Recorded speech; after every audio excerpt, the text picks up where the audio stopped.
Good evening सबैजनामा।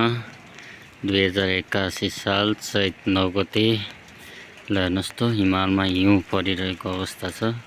अहिले हिमाल पुरै सेतम्मै भएको तलसम्म हिउँले ढाकिएको छ भने ल हेर्नुहोस् यो बेलुका पाखाको इभिनिङ सबैजनामा। 2081 साल चैत 9 गते बेलुका पाखाको यो दृश्य हिमालमा पुरै हिउँले ढाकिएको छ। र माथि बादल पनि देखिएको छ। ल हेर्नुहोस् त यो वर्ष हिउँ पुरा चैत महिनामा पानी पनि परेको छ भने अहिले हिउँले पुरै हिमाल सेतम्मै भएर तलैसम्म